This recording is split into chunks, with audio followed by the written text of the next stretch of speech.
हर हर महादेव। तो आज हम आपको बताते हैं भगवान शिव जी के बारे में। शिव जी के बारे में कुछ ऐसा मानना है कि शिव जी के आगे सारी शक्तियां फैलें हो जाती हैं। शिव जी त्रिलोक और अंत के देवता हैं। शिव जी के पिताजी और माताजी और परिवार वाले कौन है, तो आज हम आपको बताते हैं। तो भाइयों, शिव पुराण के अनुसार शिव जी ने स्वयं जन्म लिया था, इसलिए तो शिव जी को शंभु बोलते हैं हम लोग। और शिव जी की मौत कभी नहीं हो सकती, इतना तो दोस्तों आप जानते होंगे। जो जन्मा है उसे मरना है। शिव जी तो शंभु हैं। हर हर महादेव। विष्णु पुराण के अनुसार शिव जी विष्णु भगवान जी के माथे से निकले तेज से जन्मे थे और नाभि से निकले तेज से ब्रह्मा जी जन्मे। और शिव पुराण के अनुसार शिव जी जब अपने घुटने को मल रहे थे, उनके घुटने में से जो मैल निकला, विष्णु जी का जन्म उसमें से हुआ। विष्णु पुराण और शिव पुराण बहुत अलग हैं। एक और कहानी फेमस है शिव जी के बारे में, एक शक्तिशाली खम्बा, जिस खम्बे का जिक्र शिव पुराण में भी है। तो कुछ ऐसा है ये कहानी।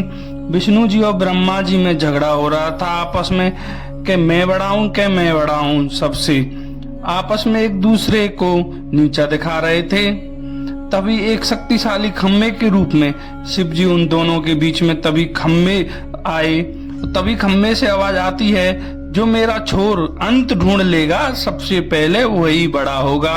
तभी ब्रह्मा जी एक पंछी का रूप रखकर खम्बे के ऊपर का अंत ढूंढने निकल गए और विष्णु जी ने एक बरक का रूप रखा और ढूंढने निकल गए।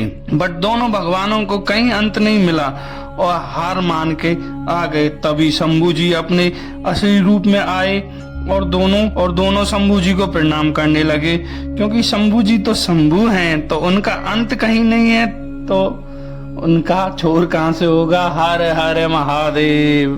तो भाइयों जानो, शिव जी को ब्रह्मा पुत्र क्यों कहा जाता है। तो जानो, एक टाइम ऐसा था तब पूरी धरती पानी में डूबी हुई थी। तब केवल विष्णु जी अपने शेष नाग जी पर विराजमान थे। तभी उनकी नाभि से निकले कमल की डंडी से ब्रह्मा जी उत्पन्न हुए।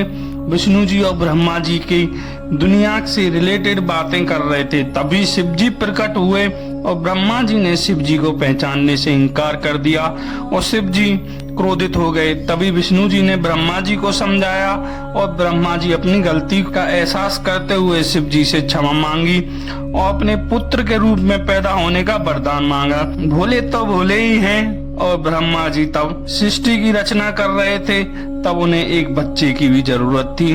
तभी ब्रह्मा जी शिव जी की तपस्या करते हैं और बोले भगवान हमारे एक बच्चे के रूप में ब्रह्मा जी की गोद में प्रकट हो जाते हैं। शिव जी का एकमात्र ये बालपन है। शिव जी रोने लगते हैं और ब्रह्मा जी उन्हें पूछते हैं क्यों रो रहे हो। तो शिव जी बोलते हैं मेरा कोई नाम नहीं है। तो ब्रह्मा जी उन्हें एक नाम देते हैं, रुद्रा। इसका मतलब होता है रोने वाला। बट भोले जी चुप नहीं होते हैं, तो ब्रह्मा जी एक और नाम रखते हैं, बट फिर चुप नहीं होते हैं। तो एक एक करके भोले जी के 108 नाम रख गए, जैसे कि शिव, महादेव, भोला, पशुपति बताते हैं। उस टाइम इनका नाम, शिव जी का नाम पृथ्वी पर लिखा गया था।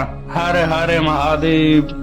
अब बात करते हैं श्रीमद देवी महापुराण की। एक बार की बात है, नारद जी अपने पिता ब्रह्मा जी से पूछ रहे थे कि ये दुनिया किसने बनाई है, विष्णु जी और आपके माता पिता कौन है। तो ब्रह्मा जी त्रिदेवों के जन्म के बारे में बताते हैं कि देवी दुर्गा और शंभू जी के योग से ब्रह्मा, विष्णु और महेश का जन्म हुआ और माँ दुर्गा प्रकृति के रूप लिए हम तीनों की माता है और काल सदाशिव हमारे पिता है। हर हर महादेव। एक बार की और बात है कि ब्रह्मा जी और विष्णु जी में झगड़ा होता है कि ब्रह्मा जी बोलते हैं कि मैंने इस दुनिया की रचना की है, मैं तुम्हारा पिता हूँ। और विष्णु जी बोलते हैं कि तुम मेरी नाभि से निकले कमल से प्रकट हुए हो, मैं तुम्हारा पिता हूँ। और तभी सदाशिव जी प्रकट होते हैं और बोले पुत्रो, मैंने केवल तुमको इस दुनिया को संभालने के लिए केवल 2 काम दिए हैं और शंकर और रुद्रा को त्रिगति के काम दिए हैं। और मेरे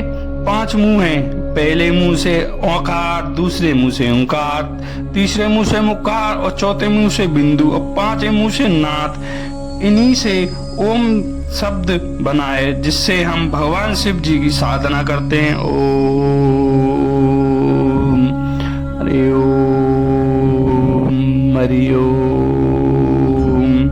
भगवान विष्णु और ब्रह्मा जी ने शिव जी को प्रणाम किया। हर हर महादेव। आपको बताते हैं शंभू जी के गुरु कौन थे। तो भाइयों, शंभू जी के कोई गुरु नहीं थे, वे स्वयं ही गुरु थे। इस दुनिया के केवल 2 ही गुरु थे, शंभू जी और ब्रह्मा जी। ब्रह्मा जी मानव जाति के गुरु थे और शंभू जी जो उन 7 महर्षियों के गुरु थे, जो आज दुनिया के सबसे बड़े गुरु माने जाते हैं। हर हर महादेव।